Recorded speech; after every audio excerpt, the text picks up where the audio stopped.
എല്ലാവരും ധാരാളം വായിക്കുന്നവരും ചിലതൊക്കെ എഴുതുന്നവരുമാണ് എന്നാണ് ഞാൻ മനസ്സിലാക്കിയത്. ഇവിടെ ഞാൻ ഏകദേശം ആരൊക്കെ ഉണ്ടെന്നറിയാൻ വേണ്ടിയിട്ടാണ്. 4ാം ക്ലാസ്സിന് താഴെ ഉള്ള ക്ലാസ്സുകളിൽ പഠിക്കുന്ന കുട്ടികളുണ്ട്. ഇല്ല, ഒരു UP ക്ലാസ്സിൽ പഠിക്കുന്ന കുട്ടി 5, 6, 7 ക്ലാസ്സിൽ പഠിക്കുന്നവർ എത്ര പേരുണ്ട്? 5. മറ്റുള്ളവര് ഹൈസ്കൂളിലോ ഹയർ സെക്കൻഡറിയിലോ ഒക്കെയോ അല്ലേ? ആയിക്കോട്ടെ, ആരൊക്കെയാണ് ഇരിക്കണമെന്നൊന്ന് അറിയാൻ വേണ്ടിയാണ്. ഒന്നാമത്തെ കാര്യം, നിങ്ങളെ ഒന്നും പഠിപ്പിക്കാൻ എൻ്റെ ഉദ്ദേശമില്ല. എൻ്റെ ഉദ്ദേശമില്ല. കുറച്ചു നേരം നിങ്ങളോട് വർത്തമാനം പറയുക എന്നത് മാത്രമാണ് എൻ്റെ ഉദ്ദേശം. അപ്പൊ അതുകൊണ്ടാണ് ഈ വലിയ നിങ്ങളുള്ള വയറ് കിട്ടിയാൽ നിങ്ങളോട് വർത്തമാനം പറയാൻ കുറച്ചുകൂടി എളുപ്പമാണ് എന്ന് മാത്രം.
നാം ചരിത്രത്തിന്റെ തിരികൾ കൊളുത്തി വയ്ക്കണം. അതു തിരിച്ചറിയുവാൻ നാം ചരിത്രത്തിന്റെ തിരികൾ കൊളുത്തി വയ്ക്കണം. മതമേത് ജാതിയേതെന്നു ചോദിക്കുന്ന അതു തിരിച്ചറിയുവാൻ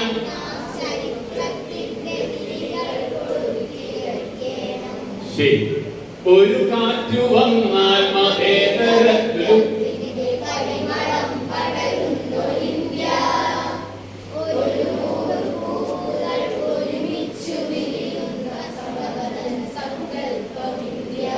കരയുന്ന നാടിനെ വീണ്ടും ചിരിക്കുന്ന പുതിയ പൂന്തോട്ടമായി മാറ്റാൻ.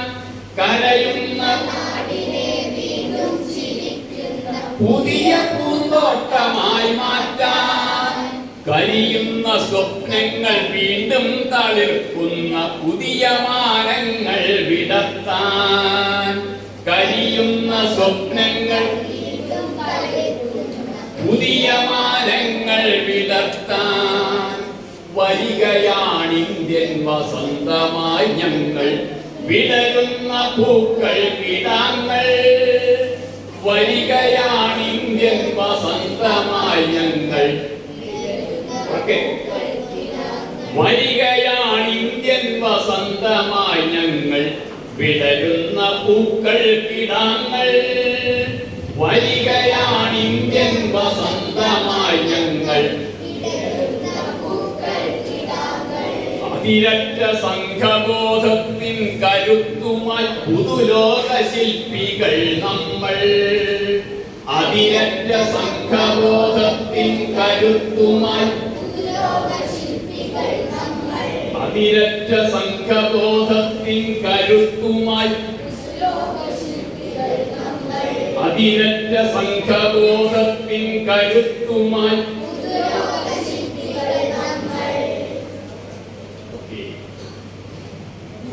പൊതുവെ നമ്മള് വിചാരിക്കാത്തൊരു കാര്യം, ഈ വായന, എഴുത്ത് എന്നൊക്കെ പറയുന്നത് വളരെ സ്വകാര്യമായിട്ടുള്ള ഒരു കാര്യമാണ് എന്നാണ്.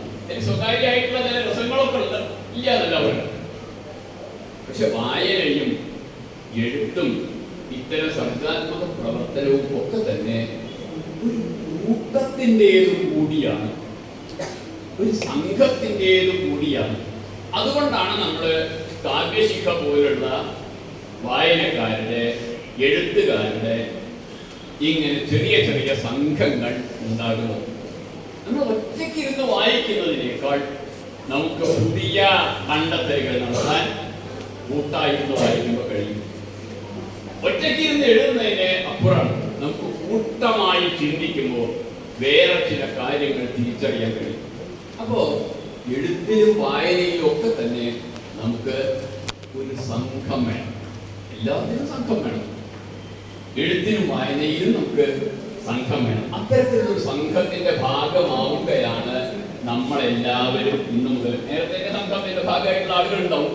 നമ്മളെല്ലാവരും ഇന്നു മുതൽ അത്തരത്തിലുള്ള ഒരു സംഘത്തിന്റെ ഭാഗമാവുകയാണ് എന്ന ബോധ്യത്തോടു കൂടി വേണം നമ്മൾ ഇന്നിവിടെ ചെലവഴിക്കുക. അല്ലാതെ ഇന്നത്തോടു കൂടി ഞാൻ നാളത്തോടു കൂടി എന്റെ പ്രശ്നങ്ങളൊക്കെ തീർന്നു, ഇന്നത്തോടു കൂടി ഞാൻ കവിയാവും എന്ന് നമ്മൾ വിചാരിക്കുന്നില്ല.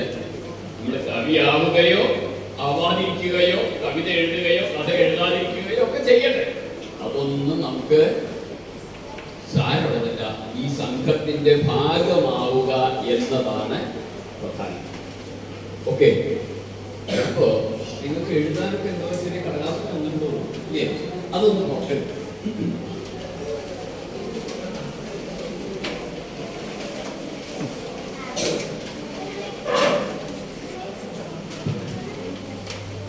എഴുത്തില്ലേ നമ്മൾ സാധാരണ ഒരു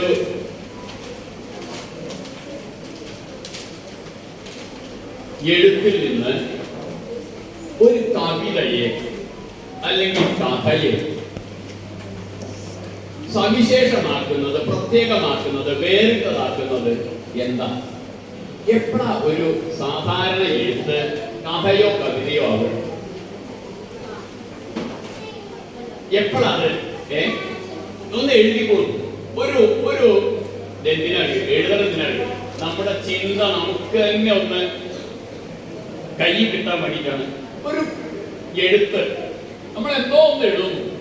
അതെപ്പോഴാണ് ഒരു കഥയാവുക അല്ലെങ്കിൽ ഒരു കവിതയാവുക?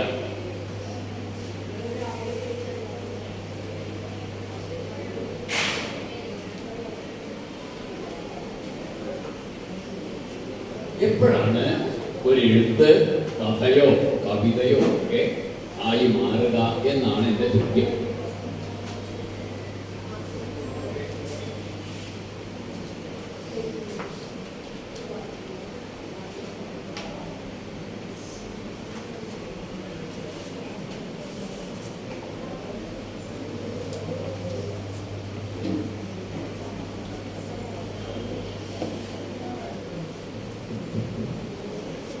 ഓക്കെ, എഴുതാൻ ശ്രമിച്ചോ? ആരാ പറയാ? ആർക്കും പറയാം. എന്തുത്തരവ് നമ്മൾ റെഡിയാണ്.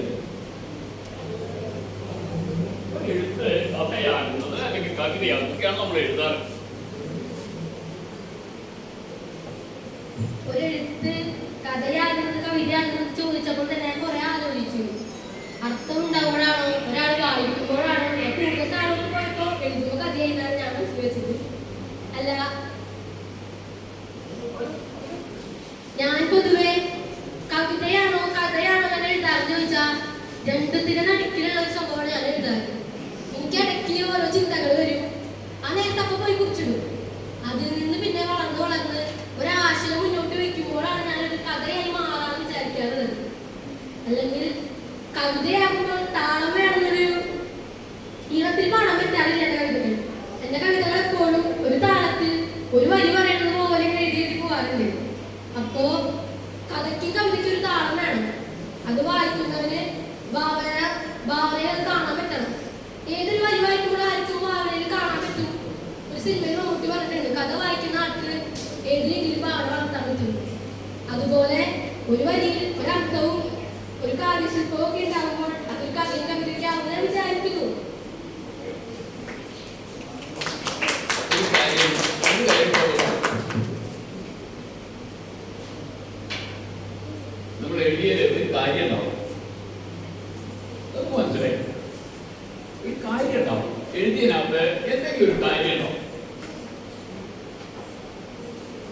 മനസ്സിലായില്ലേ? ഒരു ആശയം ഉണ്ടാവണം എന്നാണ് ആ പറഞ്ഞതിന്റെ കാര്യം. എന്തെങ്കിലും ചില കാര്യങ്ങൾ അതിനകത്തുണ്ടാവും. പക്ഷെ അവൾ രണ്ടാമത് പറഞ്ഞ ഇടയ്ക്ക് നമ്മളെ കുഴപ്പത്തിലാക്കിയ വേറെ സംഗതിയുണ്ട്. ഒരു കാവ്യശില്പവും ഉണ്ടാവണം എന്ന് പറയും. അതെന്താ ഈ സംഗതി? അതിൽ കാവ്യശില്പം ഉണ്ടാവണം എന്ന് പറഞ്ഞാൽ പ്രത്യേകം മനസ്സിലായി.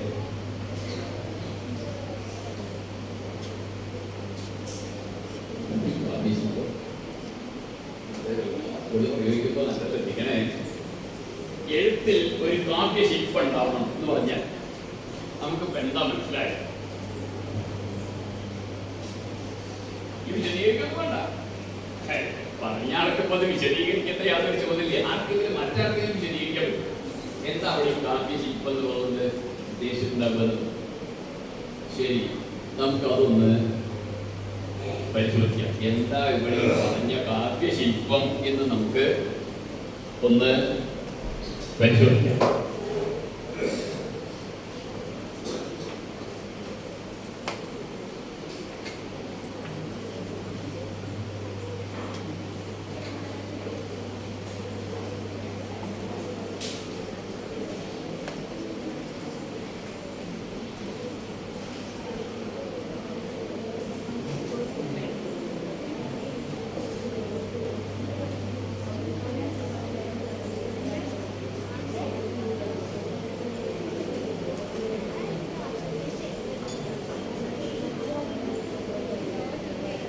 ഇവിടെ തിരുനെല്ലൂരിന്റെ ഒരു കവിത ഞാനിവിടെ പ്രദർശിപ്പിക്കുന്നു.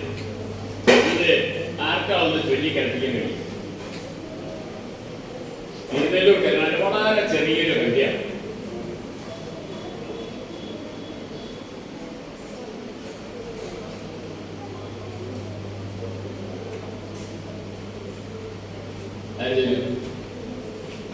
അത് ഞാൻ ചൊല്ലാൻ നിങ്ങൾ കൂടെ ചെയ്യാം.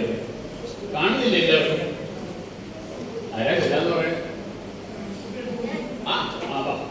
അവിടെ ഒന്നും ഇല്ലാലും വേണം.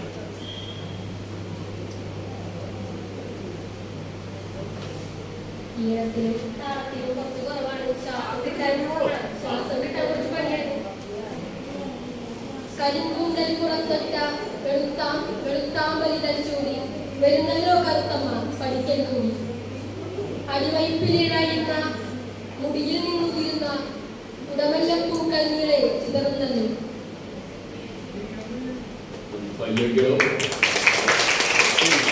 ആ കവിത അല്പം താളത്തിലുള്ളതായതുകൊണ്ട് നമുക്ക് ചൊല്ലാനും കഴിയും. ചൊല്ലിക്കൊള്ളു, കൂടെ ചൊല്ലിക്കൊള്ളു. കരിങ്കൂന്തൽ പുറത്തൊറ്റ വെളുത്താമ്പലികൾ ചൂടി വരുന്നല്ലോ കറുത്തമ്മ പഠിക്കൽ കൂടി. ചൊല്ലു. കരിങ്കൂന്തൽ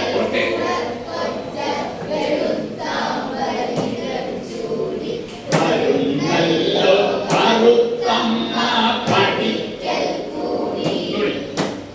കരിങ്കൂന്തൽ പുറത്തൊറ്റ വെളുത്താമ്പലികൾ ചൂടി വരുന്നല്ലോ കറുത്തമ്മ പഠിക്കൽ കൂടി. അടിവൈപ്പിലഴിയുന്ന മുടിയിൽ നിന്നുതിരുന്ന ഉടമുല്ല പൂക്കൾ നീളെ ചിതറുന്നല്ലോ.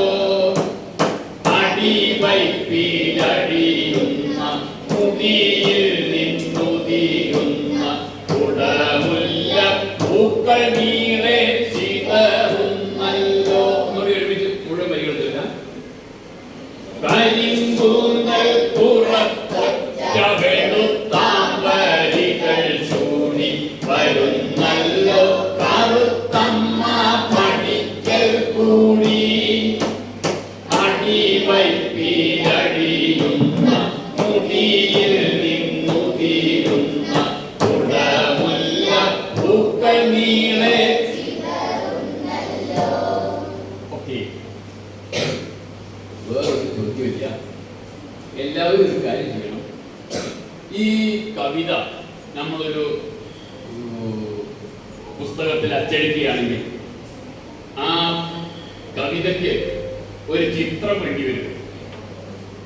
അതിന് ചേർന്ന ഒരു ചിത്രം വേണ്ടി വരും.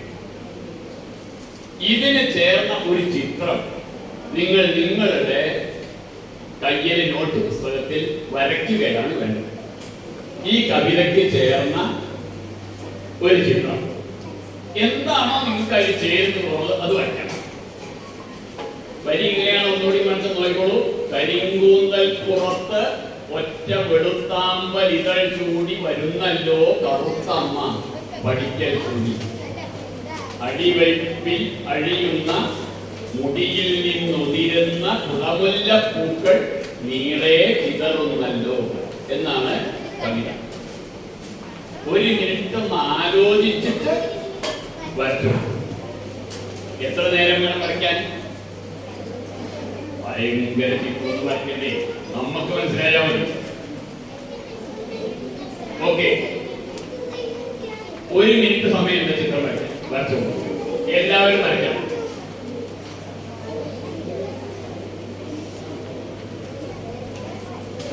വരച്ചോളൂ, വേഗം വരച്ചോളൂ.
അയ്യോ, എല്ലാവരും വരച്ചു തുടങ്ങിയോ?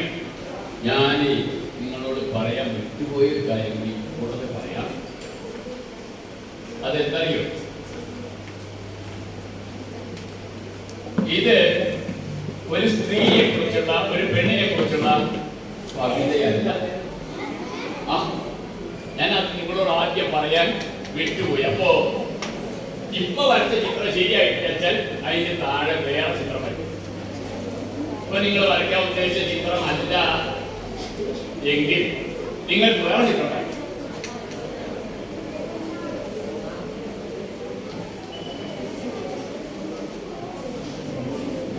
ഇതൊരു സ്ത്രീയെ കറുത്തമ്മ പറഞ്ഞ് നമുക്ക് ആദ്യം ഓർമ്മ വരുന്ന ഒരു കറുത്തമ്മയെ കണ്ട്, ചെമ്മീനിലെ കറുത്തമ്മയെ കണ്ട്. അങ്ങനെ ഒരു കറുത്തമ്മ അല്ല ഈ കവിതയിലുള്ളത് എന്ന് ഞാൻ ആദ്യം പറയാൻ പോയി. വായിച്ചോളൂ, മാറ്റി വെച്ചു.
ഇതിവിടുന്ന് കാണില്ല ഇവിടെ നീക്കാൻ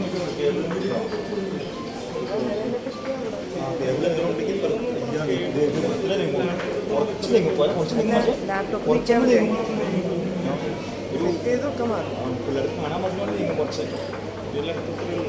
അതങ്ങനെ വൈകുന്നേരം നിർത്താം. അപ്പോ ചിത്രം വരെ ഏറെക്കുറെ കഴിഞ്ഞിട്ടുണ്ടാവുമെന്ന് ഞാൻ വിചാരിക്കുന്നു. അല്ല ഇവിടെ നോക്കി ശ്രദ്ധിച്ച് വിളിച്ചത് ഞാൻ അപ്പുറം ആദ്യം ഞാൻ നിങ്ങളോട് ചിത്രം വരയ്ക്കാൻ പറഞ്ഞപ്പോ ഈ ഇരിക്കുന്ന ആളുകളിൽ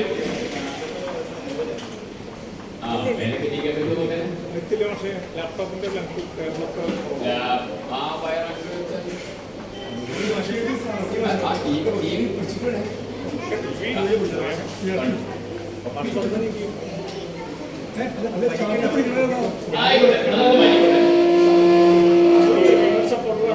ആദ്യം നിങ്ങൾ വരച്ചത് മിക്കവാറും ആളുകൾ വരച്ചത് എന്താണ്?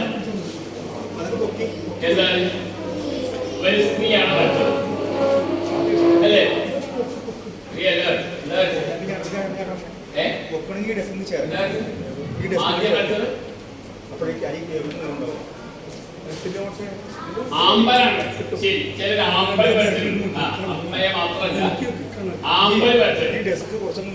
വെളുത്ത ആമ്പലുകൾ ആണല്ലോ വരുന്നത്. അപ്പൊ അതുകൊണ്ട് ആമ്പൽ വരച്ച കുട്ടികളുണ്ട്. ശരി, ഇപ്പൊ നിങ്ങൾ എന്താ വെച്ചത് കാണിക്കും?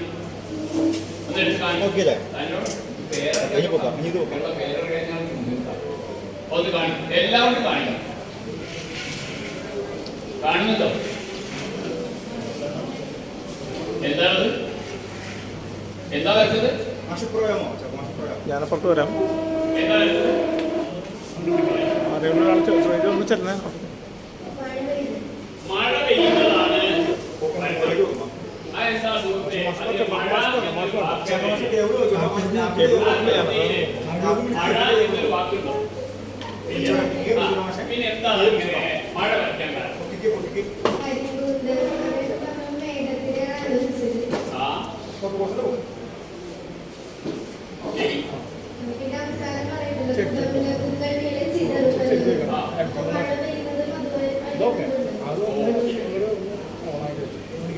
അതിങ്ങനെ എന്ത് എങ്ങനെ വരയ്ക്കാൻ കാരണം വെച്ചാൽ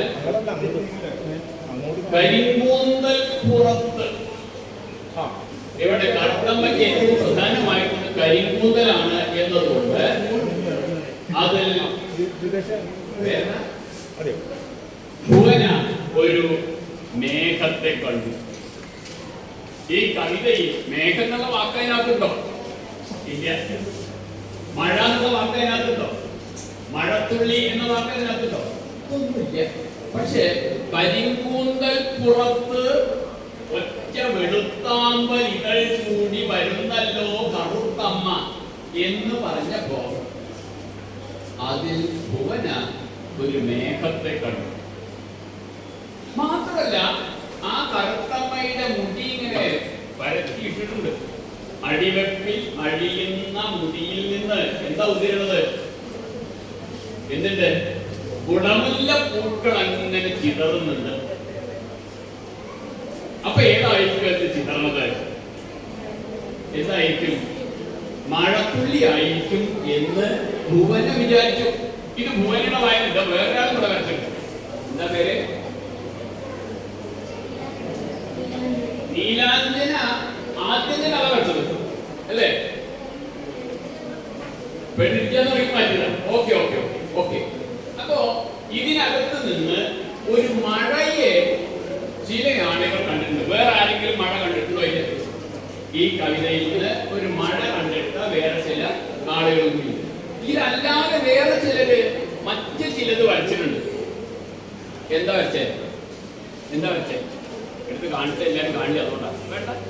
എന്തൊക്കെയാ വരച്ചത്? ഉറക്കം ചന്ദ്രനെ വരച്ചു, നക്ഷത്രങ്ങളെ വരച്ചു. എന്റെ അത് വരയ്ക്കാൻ ഒരു പ്രകോപനം? ചന്ദ്രനെ നക്ഷത്രങ്ങളെ വരയ്ക്കാൻ എന്റെ തോന്നാനുണ്ട്.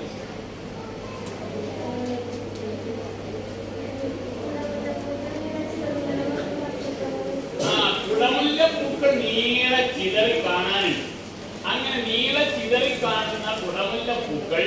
നക്ഷത്രങ്ങളാണ് എന്നാണ് ദേവനന്ദ അതിൽ നിന്ന് വായിച്ചത്. ഇയാൾ വായിച്ചത് അത് മഴത്തുള്ളികളാണെന്നാണ്. ദേവനന്ദ വായിച്ചത് അത് നക്ഷത്രങ്ങളാണ്. പിന്നെ ഇതിനെ പയ്യൊരു ചന്ദ്രനെ വരച്ചു. ഓ, അതില് ഒരു ആമ്പൽ കൂടിയുണ്ട്. വെളുത്ത ആമ്പലികൾ കൂടിയാണ്. അപ്പോ ആമ്പൽ പൂവും കൂടി ഉള്ളതുകൊണ്ട് ആകാശത്ത് ചന്ദ്രനും നക്ഷത്രങ്ങളും ഒക്കെ നിറഞ്ഞു നിൽക്കുന്ന ഒരു ആകാശമാണ് അയാൾ വരച്ചത്. ഇതല്ലാതെ വേറെ എന്തെങ്കിലും വരച്ചവരുണ്ടോ? ആകാശം വരച്ചവർ വേറെ വരുന്നത് വേറെ ചന്ദ്രനുണ്ട്.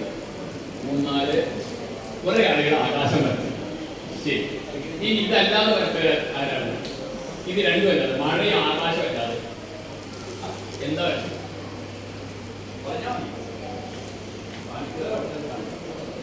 ഞാനൊരു അമ്പലത്തിലേക്ക് ഒരു കറുത്ത പൂച്ച വെള്ളപ്പുറവും പൂക്കളും അല്ലാതെ നനക്കുന്ന പൈസയുണ്ട് നാട്ടുകാരെല്ലാം ആകെ അതിശയത്തോടെ നോക്കുന്നതാണ് വെച്ചത്.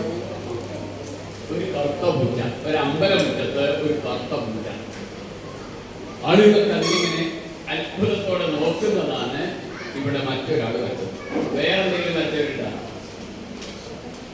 വേറെ എന്തെങ്കിലും വരച്ചവരുണ്ടാ? ഇതൊക്കെ തന്നെ വരച്ചു. ഓക്കെ, ഇവിടെ നോക്കൂ. നമ്മള് ആദ്യം നിങ്ങളിൽ ഭൂരിപക്ഷം ആളുകൾ ഒരേപോലെയാണ് ഇത് വായിച്ചത്. ആരാണോ വായിച്ചത്? ഇതൊരു സ്ത്രീയാണ് എന്നാണ് നിങ്ങൾ വായിച്ചത്. പക്ഷെ പിന്നീട് അത് ഞാൻ പറയുന്നത്, നമ്മൾ ഇങ്ങനെ ഇരുന്നുള്ള വായനയില് നമുക്ക് പുതിയ കണ്ടെത്തലുകൾ നടത്താൻ കഴിയും. അപ്പൊ ഞാൻ പറഞ്ഞു, ഞാൻ ബോധപൂർവ്വം ആദ്യം നിങ്ങളൊന്ന് വരച്ചോട്ടെ വിചാരിച്ചിട്ട് ഇത് തന്നെയാണ്. നിങ്ങളോട് പറഞ്ഞു ഇതിങ്ങനെ അല്ല, അത് സ്ത്രീയുടെ ചിത്രമല്ല, വേറെന്തോ അതിനകത്തുണ്ട്. അപ്പൊ നമുക്ക് ഓരോ വായനയിൽ നിന്നും പുതിയതായി എന്തെങ്കിലും ഒന്ന് കണ്ടെത്താൻ കഴിയണം. ഓരോ വായനയിൽ നിന്നും നമുക്ക് പുതിയതെന്തെങ്കിലും കണ്ടെത്താൻ കഴിയണം. അങ്ങനെ കണ്ടെത്തുമ്പോഴാണ് വായന രസമുള്ള ഒരു ഏർപ്പാടാവും. ഇങ്ങനെ കണ്ടെത്താൻ കഴിയണമെങ്കിൽ നമ്മൾ കൂട്ടായി നിന്ന് വായിക്കുമ്പോൾ കൂടുതൽ സാധ്യത. അതുകൊണ്ടാണ് ഞാൻ അങ്ങനെ ഒരു കാഴ്ച ഇതിനകത്ത് കണ്ടിട്ടേ ഇല്ല. ഒരു അമ്പലം, അവിടെ ഒരു കറുത്ത പൂച്ച, ആ കറുത്ത പൂച്ചയെ കണ്ട് അത്ഭുതപ്പെട്ട് നോക്കുന്ന ആളുകൾ. ഇത് ഞാൻ ആ കവിത വായിച്ചപ്പോ എനിക്ക് തോന്നിയിട്ടില്ല. ഓരോരുത്തർക്കും ഓരോ കാഴ്ചകള് കണ്ടെടുക്കാൻ പറ്റും. അതുകൊണ്ടാണ് കുഞ്ഞുണ്ണി മാഷ് പണ്ട് പറഞ്ഞിട്ടുണ്ട്, എഴുത്ത് ഒരു കണ്ടു കിട്ടലാണ്. എഴുത്ത് പറയും, എഴുത്ത് ഒരു കണ്ടു കിട്ടലാണ്. അത് നേരത്തെ ഇവിടെ പറഞ്ഞ പോലെ അങ്ങനെ എഴുതണം തോന്നി ഒരു ആശയം വന്നു, അങ്ങനെ എഴുതി തുടങ്ങി. ഒരു കണ്ടു കിട്ടലാണ്. വായനയോ, വായന ഒരു കണ്ടെടുക്കലാണ്. നിങ്ങൾ എഴുതിയതിൽ നിന്ന് ഞാനത് വായിക്കുമ്പോ ഞാൻ അതിൽ നിന്ന് ചിലത് കണ്ടെടുക്കുകയാണ്. അപ്പോ ഇത് നമ്മുടെ മനസ്സിൽ എപ്പോഴും ഉണ്ടാവണം. എഴുത്ത് ഒരു കണ്ടുകിട്ടലാണ്. അത് കണ്ടുകിട്ടല നമ്മുടെ ഒരു ഇൻസൈറ്റിന്റെ ഭാഗമായിട്ട് എല്ലാവർക്കും അങ്ങനെ എപ്പോഴും കണ്ടുകിട്ടിക്കോളണമെന്നില്ല. പക്ഷെ നമുക്ക് എല്ലാവർക്കും എന്ത് കഴിയും? കണ്ടെടുക്കാൻ കഴിയും, വായിച്ചു കണ്ടെടുക്കാൻ കഴിയും.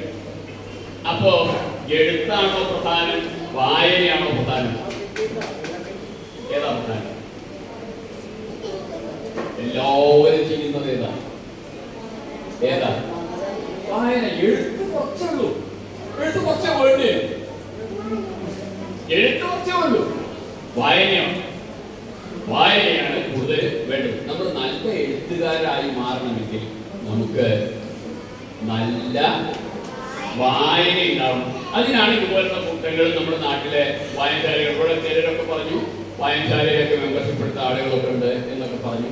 വായനശാലയിൽ മെമ്പർഷിപ്പ് എടുക്കുകയും ഇങ്ങനെ വായിക്കുകയും അവിടെയുള്ള ബാക്കി കൂട്ടുകാരുമായിട്ട് വായിച്ചതിനെ കുറിച്ച് ചർച്ച ചെയ്യുകയൊക്കെ ചെയ്യുമ്പോഴാണ് നല്ല വായനക്കാരായി മാറും. അങ്ങനെ വായനക്കാരായി മാറുമ്പോൾ നമുക്ക് എഴുതണം തോന്നുവെച്ചാൽ അപ്പൊ എഴുതാം. എഴുത്തിനൂടെ ക്ഷാമൊന്നുമില്ല, എഴുത്ത് ധാരാളമുണ്ട്. നമുക്ക് എന്താ വേണ്ടത്? വായനയാണ്. അപ്പൊ ആ വായിക്കാനുള്ള വായന നമ്മളെ രസകരമാക്കുന്ന ചില കാര്യങ്ങളുണ്ട്. ഒരു ചെറിയ കവിത ഇതിനകത്തില്ല, ഇപ്പൊ മനസ്സിൽ വന്നതാണ്. പി കെ ഹരിനാരായണനെ അറിയില്ലേ? ആ, നമ്മുടെ നാട്ടുകാരനാണ്. എവിടെയാ? കുന്നംകുളത്താണ് അല്ലേ? സിനിമാ പാട്ടൊക്കെ എഴുതുന്നത്. അദ്ദേഹത്തിന്റെ ഒരു കവിത ഞാൻ ചൊല്ലാം. അതില് ഒരു വാക്ക് നിങ്ങൾ കണ്ടെത്തണം, ഒരു വാക്ക് മാത്രം. കവിത എങ്ങനെയാണ്? 3 കോണായി മടക്കി തിരിയിട്ട് നാം കൊളുത്തി അന്യോന്യമെറിഞ്ഞതാം. പിന്നെ ഒരു വാക്കുണ്ട്, ആ വാക്കിന് ശേഷം ഒന്ന് പറയാം. ഇങ്ങനെയാണ് ആദ്യം. 3 കോണായി മടക്കി തിരിയിട്ട്. തൃശ്ശൂരുകാർക്ക് പിന്നെ അത് യാതൊരു ക്ഷാമുണ്ടാവില്ല. അവിടെ ചേർക്കേണ്ട വാക്ക് എന്താണെന്ന് നല്ലോണം ആലോചിക്കണം. 3 കോണായി മടക്കി തിരിയിട്ട് നാം കൊളുത്തി അന്യോന്യമെറിഞ്ഞതാം. പിന്നൊരു വാക്കുണ്ട്, ആ വാക്കിന് ശേഷം പൊള്ളിക്കിടന്ന വിഷുരാവ് മാഞ്ഞുപോയി എത്ര കാലമായെങ്കിലും മേടമെത്തിയാൽ നീറും മുറിവുകൾ. ഞാൻ ആ വാക്ക് മാത്രം ഒഴിവാക്കിയിട്ട് പറയാം. 3 കോണായി മടക്കി തിരിയിട്ട് നാം കൊളുത്തി അന്യോന്യമെറിഞ്ഞതാം. പൊള്ളിക്കിടന്ന വിഷുരാവ് മാഞ്ഞുപോയി എത്ര കാലമായെങ്കിലും മേടമെത്തിയാൽ നീറും മുറിവുകൾ. 3 കോണായി അത് പറയേണ്ട എഴുതിയാൽ മതി, എല്ലാവരും എഴുതണം. അവിടെ ചേർക്കേണ്ട വാക്ക് മാത്രം എഴുതിയാൽ മതി. 3 കോണായി മടക്കി തിരിയിട്ട് നാം കൊളുത്തി അന്യോന്യമെറിഞ്ഞതാം.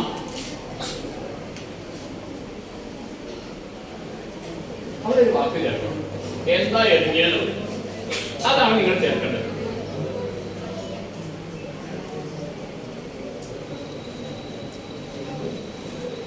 ഓക്കെ, ശരിയാണ്.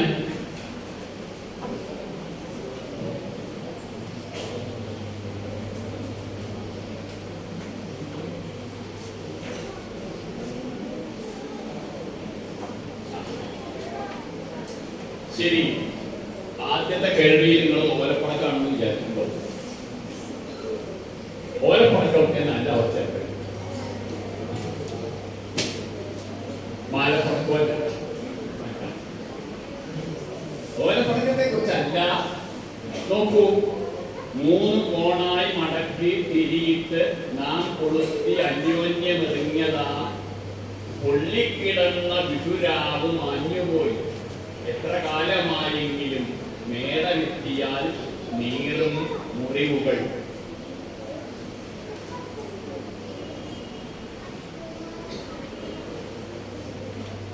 അവിടെ ചേർക്കേണ്ട വാക്ക് ഓലപ്പണക്കം എന്നല്ലാതെ. ഓലപ്പണക്കം എന്ന് എഴുതിയ കുഴപ്പമൊന്നുമില്ല, പെട്ടേണ്ട കാര്യമൊന്നുമില്ല. ഓലപ്പണക്കം എന്നല്ലാതെ മറ്റേതെങ്കിലും വാക്ക് അവിടെ ചേർക്കാൻ കഴിയും.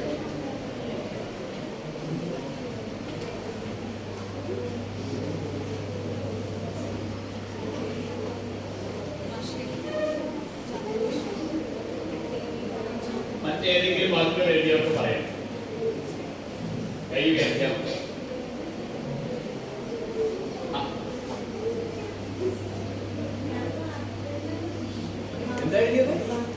വാക്ക് എന്നാണ് എഴുതിയത്.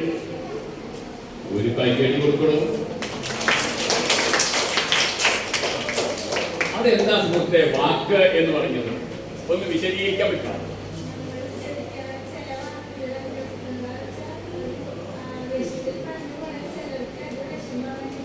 പിന്നിലിരിക്കണോ കേൾക്കണം, ആ ചേച്ചിമാരൊക്കെ കേൾക്കണം.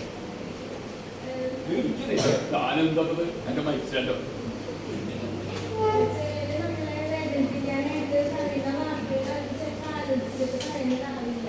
അപ്പോൾ ചിലപ്പോൾ നമുക്കത് വിഷമാകാനും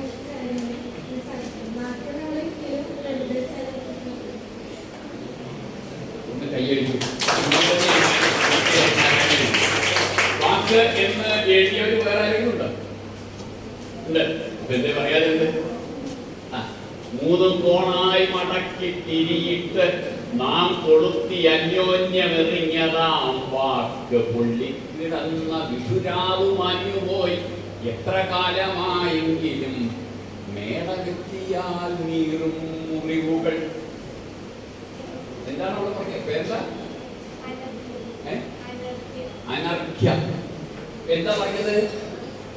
നമ്മള് സാധാരണഗതിയില് പടക്കം പൊട്ടിക്കുമ്പോ ഇടയ്ക്ക് പൊള്ളൊക്കെ ചെയ്യും. ഇവിടെ തൃശ്ശൂർ പൊള്ളിയെ പോലെയൊക്കെ പൊള്ളിയെ കുറിച്ച് ബുദ്ധിമുട്ടാണ്. സാധാരണഗതിയിൽ നമ്മള് ചെറിയ പൊള്ളലൊക്കെ ഉണ്ടാവും. ആ പൊള്ളലൊക്കെ നമുക്ക് കുറച്ചു കാലം കഴിഞ്ഞാൽ പോകും. പക്ഷേ അന്യോന്യമെറിഞ്ഞതാം വാക്ക് കൊണ്ട് നമ്മൾ ചിലപ്പോൾ എറിയും. ഇങ്ങനെ വാക്കൊണ്ടെറിയ വാക്ക് പറയുക. അത് പറയണ വാക്ക് ഏറായി മാറിയ പറയുന്നൊരു വാക്ക് ഏറായി മാറിയ ഒക്കെ പറയും. ആ ശരീരത്തിലല്ല, മനസ്സിൽ തട്ടുമ്പോ, മനസ്സിൽ മുറിവുണ്ടാക്കുമ്പോ അല്ലേ, മനസ്സിൽ മുറിവുണ്ടാക്കുന്ന വാക്ക് പ്രയോഗിച്ചാൽ അത് എത്ര കാലം കഴിഞ്ഞാലും ഉണങ്ങില്ല. അമ്പുകൊണ്ടുള്ള വ്രണം കാലത്താൽ നികന്നീടും. അമ്പുകൊണ്ടുള്ള വ്രണം കാലത്താൽ നികന്നീടും. കൊമ്പുകൾ കണ്ടിച്ചാലും പാദപം തളിർത്തിയിടും. കൊമ്പൊക്കെ വെട്ടിക്കളഞ്ഞാൽ കുറച്ചു കാലം കഴിഞ്ഞ ആ മരം വീണ്ടും തളിർത്തും. കാട്ടുതീ വെന്നാൽ വനം പിന്നെയും തെളുത്തിയിടും. കാട്ടുതീയില് കാടാകെ വെന്തുപോയാൽ കുറച്ചു കാലം കഴിഞ്ഞ പിന്നെയും അത് തെഴുത്തു വരും. എന്നാലോ കേട്ടുകൂടാത്ത വാക്കായുധം പ്രയോഗിച്ചാൽ കർണങ്ങൾക്കകമ്പുക്ക് പുണ്ണായാലത് പിന്നെ പൂർണ്ണമായി ശമിക്കയിൽ ഒട്ടുനാൾ ചെന്നാൽ പോലും. കുറെ കാലം മുമ്പ് പറഞ്ഞ കാര്യം തന്നെ ഏത് വാക്ക്? കേട്ടുകൂടാത്ത വാക്കായുധം പ്രയോഗിച്ചാൽ കർണങ്ങൾക്കകമ്പുക്ക് പുണ്ണായാലത് പിന്നെ പൂർണ്ണമായി ശമിക്കയിൽ ഒട്ടുനാൾ ചെന്നാൽ പോലും. അപ്പോ ഓരോ വായനയിലും നമുക്ക് അതിൽ നിന്ന് പുതിയ കണ്ടെത്തലുകൾ നടത്തേണ്ടതുണ്ട്.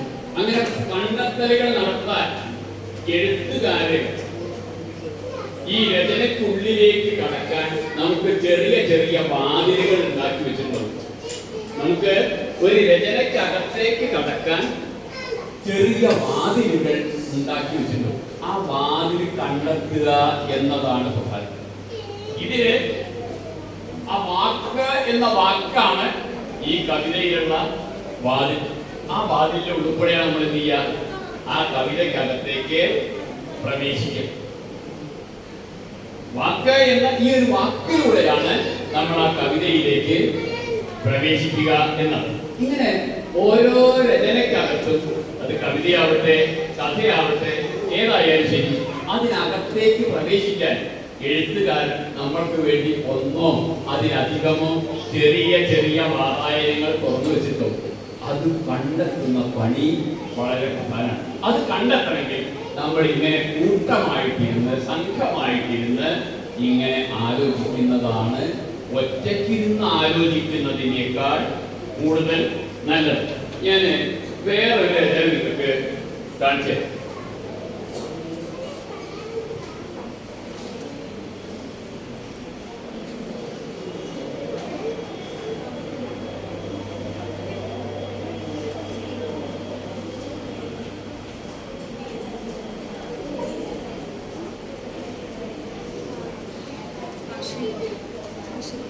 നമുക്ക് ഇത്ര ബ്രേക്ക് കൊടുക്കണ്ടേ?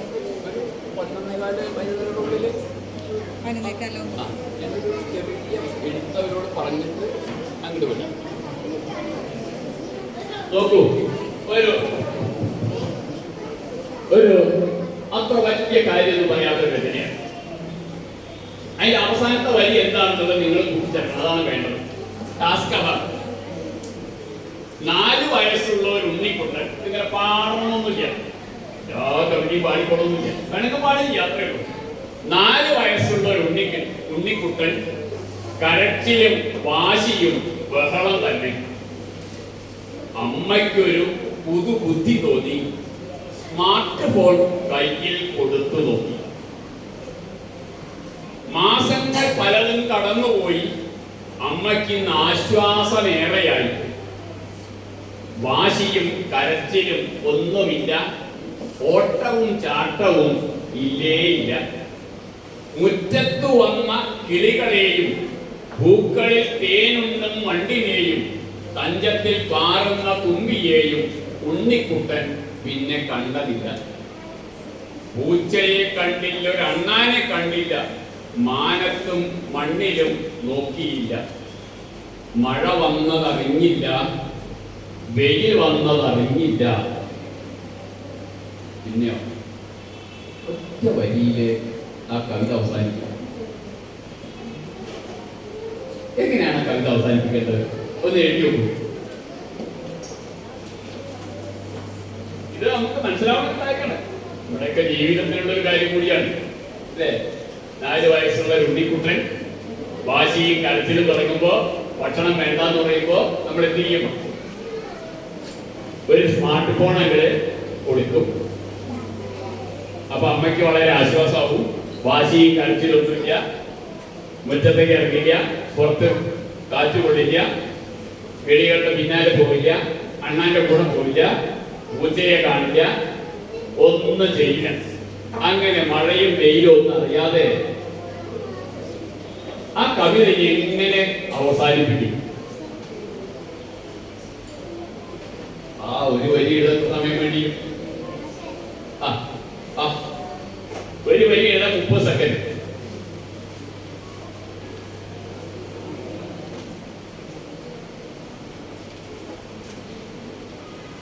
Okay, very good.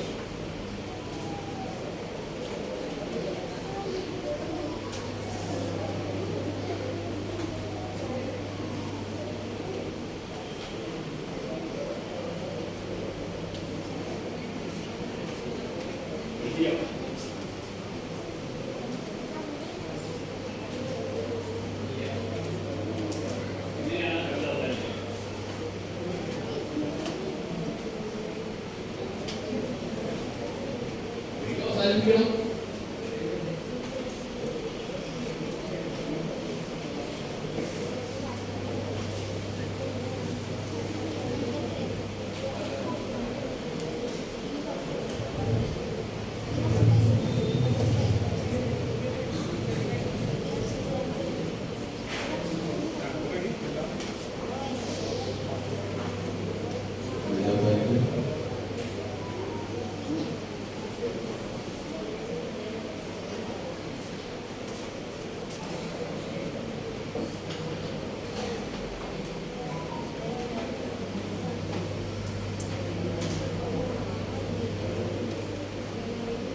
സെക്കൻഡ് കഴിഞ്ഞു.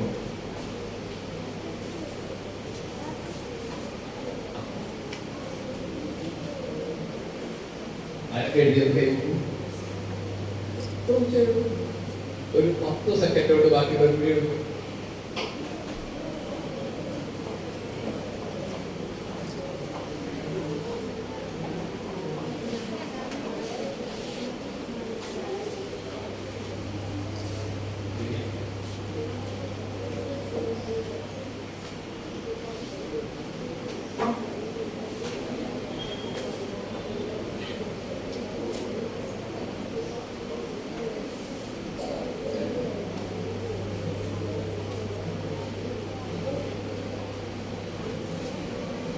ശരി, എഴുതിയ ചില ആളുകൾ അവരെഴുതിയ വരികൾ വായിക്കും.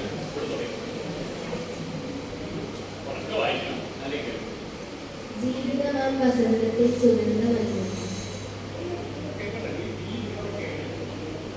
ജീവിതമാം വസന്തത്തിൽ സുഗന്ധമണികളില്ല. ജീവിതമാം വസന്തത്തിൽ സുഗന്ധമണികളില്ല. ഓക്കേ, വായിക്കൂ. അമ്മയെയും അവനെയും അവൻ അറിഞ്ഞില്ല. അമ്മയെയും അവനെയും അവൻ അറിഞ്ഞില്ല. ശരി, വായിച്ചോളൂ. കേൾക്കുന്നില്ല മോളെ, ഉറക്കമായി. 11 രാത്രി എന്നറിയാതെ ഫോണിൽ കൂടി. പകലൊന്ന് രാത്രി എന്നറിയാതെ ഫോണിൽ. ശരി. പ്രകൃതിക്ക് തിരിച്ചറിയാൻ പ്രകൃതിയുടെ ഭംഗി തിരിച്ചറിയാൻ പോലും. ഓക്കെ.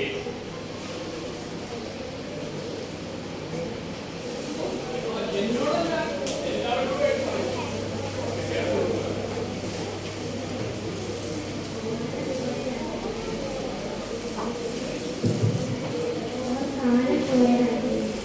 അവൻ കാലം പോയതാണ്. ഇനി ആരാണ് വായിക്കുന്നത്? നിങ്ങൾ.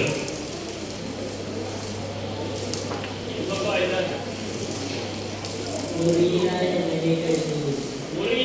അങ്ങനെ കഴിഞ്ഞു. Okay okay.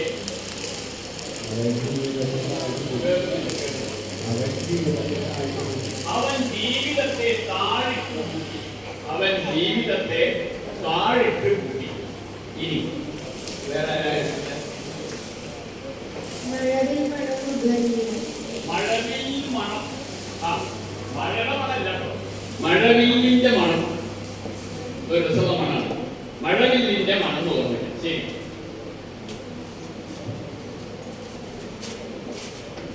ഇനിയൊന്നും പറയില്ല ഉണ്ണിക്കുട്ടൻ, ഇരുമ്പ് കൂടാരത്തിൽ വിട്ടുപോയില്ലേ കാലം.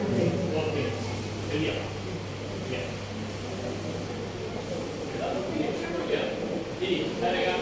ഞാൻ എഴുതുന്നതൊന്നും വായിക്കാൻ പോകുന്ന ആൾക്കാരെ ഞാൻ നന്നായില്ല എന്ന് അവനവന്റെ തോന്നുന്ന വാക്യം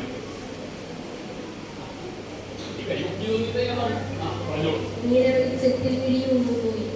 നീല വെളിച്ചത്തിൽ വിഴിയുണ്ടുപോയി. വിഴി ഉണർന്നുപോയി. നീല വെളിച്ചത്തിൽ വിഴി ഉണർന്നുപോയി. ശരി. ഇനി ആർക്കാ പറയാനല്ലേ? റോഷൻ ഇവിടെ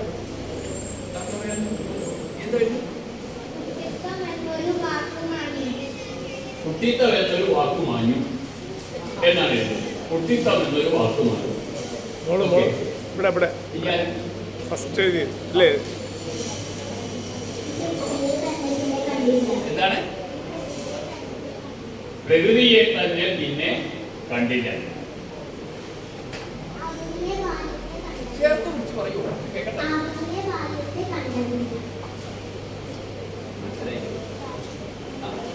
അവനിലെ ബാല്യത്തെ കണ്ടതില്ല. അവനിലെ ബാല്യത്തെ കണ്ടതില്ല. ശരി. ഇനി ആർക്കെങ്കിലും പറയാനുണ്ടോ?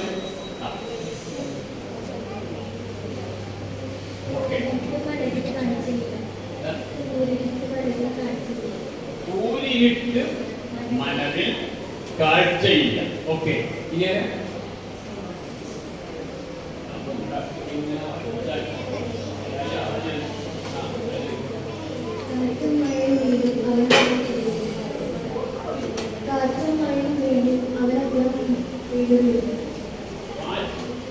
കാറ്റും മഴയും വെയിലും അവനപ്പുറം പെയ്തു തരും. കാറ്റും മഴയും വെയിലും ഒക്കെ അവനപ്പുറം പെയ്തു തരും. ഓക്കെ. ശരി. നിങ്ങൾ ഈ എഴുതിയതൊക്കെ നല്ല വരികളാണ്. ചിലരൊക്കെ എഴുതിയത് വളരെ കൃത്യമായിട്ട് നേരത്തെയുള്ള വരികൾ ചേർന്ന അതേ താളത്തിലുള്ള വരികളാണ്. എന്നാൽ ഇത് എഴുതിയ ആള് ഇങ്ങനെയല്ല എഴുതിയത്. മഴ വന്നതറിഞ്ഞില്ല, വെയിൽ വന്നതറിഞ്ഞില്ല, മൊത്തത്തിൽ സൈലന്റ് മോഡിലായി. മൊത്തത്തിൽ സൈലന്റ് മോഡിലായി. അത് പറഞ്ഞപ്പോ നമുക്ക് എല്ലാവർക്കും ചിരിയും ഇല്ലേ? സത്യത്തിൽ അന്ന് സന്തോഷം കൊണ്ടാണ് ചിരിച്ചത്. ആണ് ഒരു കുട്ടി മറ്റേ മഴ കൊള്ളാതെ വെയിൽ കൊള്ളാതെ ഈ അണ്ണാന്റെ കാണാതെ പൂമ്പാറ്റയെ കാണാതെ വീട്ടിൽ അടച്ചിരുന്ന് ഇത് നോക്കുന്നത് സന്തോഷം കൊണ്ടാണ് നമ്മൾ ചിരിച്ചത്. പിന്നെ എന്താ നമ്മൾ ചിരിച്ചത്? മൊത്തത്തിൽ സൈലന്റ് മോഡിലായി എന്ന് പറയുമ്പോൾ നമുക്കൊരു ചിരി വന്നെന്താ? മലയാളത്തിൽ ഇംഗ്ലീഷ് വന്നപ്പോ ഒരു രസമൊക്കെ നമുക്ക് തോന്നി. അതൊരു കാരണമാണ്. വേറെ എന്തെങ്കിലും കാരണം മൊത്തത്തിൽ സൈലന്റ് മോഡിലായി.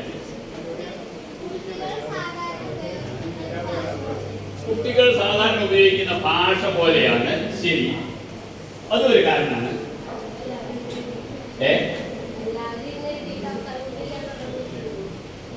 നിങ്ങൾ എഴുതിയത് ഒന്നും ഇല്ലാത്തില്ല. നിങ്ങൾ എഴുതിയതെല്ലാം ഉണ്ട്. ഇവിടെ ഈ മൊത്തത്തിൽ സൈലന്റ് മോഡിലായി എന്ന് പറഞ്ഞപ്പോ നമുക്കൊരു ചിരി വരാനുള്ള കാരണം നമ്മൾ ആരും അങ്ങനെ ഒരു വാക്ക് ആലോചിക്കുന്നില്ല. അത്രേ ഉള്ളൂ. നമ്മുടെ പ്രതീക്ഷയില് അങ്ങനെ ഒരു വാക്ക് ഉണ്ടായിരുന്നില്ല. നമ്മൾ പ്രതീക്ഷിക്കാത്ത ഒരു കാര്യം കിട്ടി. വായനക്കാരൻ അല്ലെങ്കിൽ വായനക്കാരി, നിങ്ങൾ ഈ ആണുങ്ങൾ പറഞ്ഞു പറഞ്ഞുകൊണ്ട് വായനക്കാരൻ അവര് വായനക്കാർ ഒരു കാര്യം വായിക്കുമ്പോ അതിൽ നിന്ന് ചിലത് പ്രതീക്ഷിക്കും. അതിൽ നമുക്ക് ചില പ്രതീക്ഷ ഉണ്ടാവും. ഒരു കവിതയുടെ പേര് കേൾക്കുമ്പോ അല്ലെങ്കിൽ ഒരു കഥയുടെ ഹെഡിങ്ങിനെ വായിക്കുമ്പോ നമ്മൾ അതിൽ നിന്ന് ചിലത് പ്രതീക്ഷിക്കും. ആ പ്രതീക്ഷയ്ക്ക് അനുസരിച്ച് തന്നെ കവി അല്ലെങ്കിൽ കഥാകൃത്ത് എഴുതിയിട്ടുണ്ടെങ്കിൽ നമുക്ക് വളരെ സന്തോഷം. ഇവിടെ അതല്ല ഉണ്ടായത്. നമ്മൾ ചെന്ന് പ്രതീക്ഷിച്ചു, ആ പ്രതീക്ഷിച്ചതിനപ്പുറമുള്ള ഒന്നാണ് നമുക്ക് കിട്ടിയത്. നമ്മൾ പ്രതീക്ഷിച്ചതിനേക്കാൾ അപ്പുറമുള്ള ഒന്നാണ് നമുക്ക് കിട്ടിയത്. അപ്പൊ നമുക്ക് അധിക നമുക്ക് മറ്റേ കാര്യം കൊണ്ടല്ല സന്തോഷം. കുട്ടി മറ്റേ സൈലന്റ് മോഡിലായിട്ട് നമുക്ക് സന്തോഷമൊന്നുമില്ല. കുട്ടികൾ സൈലന്റ് മോഡിലാവുന്നതിൽ നമുക്ക് സന്തോഷമുണ്ടോ? നമ്മൾ മിണ്ടാണ്ടിരിക്കില്ല. നിങ്ങൾ പറയില്ല, മുതിർന്നവരും പ്രത്യേകിച്ച് മാഷന്മാരും ടീച്ചർമാരും മിണ്ടാണ്ടിരിക്കണം എന്നൊക്കെ പറയും. പക്ഷേ കുട്ടികൾ മിണ്ടാണ്ടിരിക്കുന്നതല്ല നമുക്ക് രസമുള്ള കാര്യം. കുട്ടികൾ സൈലന്റ് മോഡിലാവുന്ന നമുക്ക് ഇഷ്ടമുള്ള കാര്യമല്ല. പക്ഷേ സൈലന്റ് മോഡിലായി എന്ന് പറഞ്ഞപ്പോ ഈ ഒരു കാര്യം പറയാൻ ഇങ്ങനെ പറഞ്ഞാൽ വളരെ നന്നായിട്ടുണ്ടല്ലോ എന്ന് നമ്മൾ പ്രതീക്ഷിക്കാത്ത ഒരു സാധനം അതിനകത്ത് നിന്ന് കണ്ണെടുക്കാൻ കഴിയുമ്പോൾ നമുക്ക് സാധാരണഗതിയിൽ ഉണ്ടാകുന്ന ആനന്ദത്തിനപ്പുറമുള്ള സന്തോഷത്തിനപ്പുറമുള്ള ഒരു അനുഭൂതി ഉണ്ടാവും. ഏത് കലയിലും നമുക്ക് ഉണ്ടാകേണ്ടത് ഈ അനുഭൂതിയാണ്. നമ്മള് തൃശ്ശൂരുകാരാണ്, മേളം കേൾക്കുന്ന ആൾക്കാർ അല്ലേ? ഏതെങ്കിലും തവണ മേളത്തിന്റെ ആളുകളാണ് അല്ലേ? മേളം കേൾക്കുമ്പോ അല്ലെങ്കിൽ തായ്മ കേൾക്കുമ്പോ അല്ലെങ്കിൽ പഞ്ചവാദ്യം ആസ്വദിക്കുമ്പോ നമ്മള് ഒരു പ്രതീക്ഷയുണ്ട്.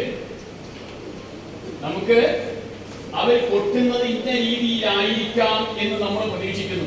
അതേ രീതിയിൽ തന്നെ കൊട്ടി നമുക്ക് സന്തോഷമായി. പക്ഷെ പലപ്പോഴും അങ്ങനെയല്ല ഉണ്ടാവുക.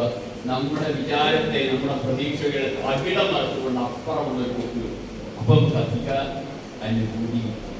ഏത് കലയും നൃത്തം ചെയ്യുമ്പോ, ഒരാൾ നൃത്തം വെക്കുമ്പോ നമ്മൾ പ്രതീക്ഷിക്കുന്ന ചില ചലനങ്ങളും ചില എണ്ണങ്ങളും ഉണ്ട്. ആ പ്രതീക്ഷിക്കുന്നതിന് നമ്മൾ തൃപ്തരായി. പ്രതീക്ഷിക്കുന്നതിന് അപ്പുറമുള്ളത് കൊടുക്കാൻ കഴിയുമ്പോൾ അത് വലിയ അനുഭൂതിയായിട്ട് മാറുന്നു. നമുക്ക് എഴുതുന്ന സമയത്ത് വായനക്കാർക്ക് അവർ പ്രതീക്ഷിക്കുന്നതിന് അപ്പുറമുള്ളത് കൊടുക്കാൻ, അവർ പ്രതീക്ഷിക്കുന്ന കാര്യം കൊടുക്കുകയായിരുന്നു. അവർ പ്രതീക്ഷിക്കുന്ന കാര്യം കൊടുത്താൽ അവർ വായിച്ചു, അത്രേ ഉള്ളൂ. അവർ പ്രതീക്ഷിക്കുന്നതിന് അപ്പുറമുള്ളത് കൊടുക്കാൻ നമുക്ക് കഴിയും. അങ്ങനെ കൊടുക്കാൻ കഴിയണമെങ്കിൽ നമ്മൾ ധാരാളം വായിച്ച് അനുഭവങ്ങൾ ഉണ്ടാക്കേണ്ടതുണ്ട്. അപ്പോഴാണ് നമുക്ക് അങ്ങനെ എഴുത്തിൽ അത് കൊടുക്കാനും കഴിയും. ചെറിയൊരു ചായ ഉണ്ടെന്ന് തോന്നില്ലേ? അപ്പൊ നമുക്ക് അതൊന്ന്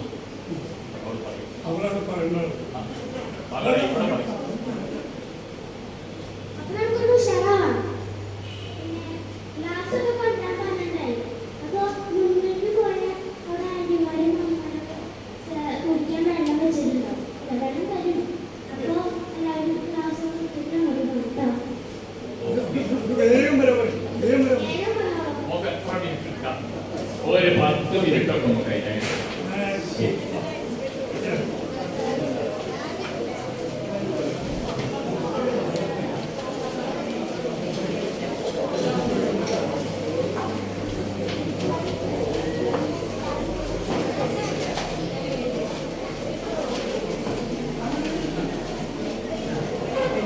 ഒരു കാര്യം പ്രത്യേകം ശ്രദ്ധിക്കണം. ഇന്നത്തെ ദിവസം മുഴുവൻ പ്രത്യേകിച്ച് പ്രവേശനോത്സവമാണല്ലോ വരുന്നത്. സ്കൂൾ മുഴുവൻ ക്ലീൻ ചെയ്യുന്ന സമയമാണ്. അപ്പൊ നമ്മളായിട്ടുള്ള ഒരു വേസ്റ്റ് ഇടാനായിട്ട് പാടില്ല.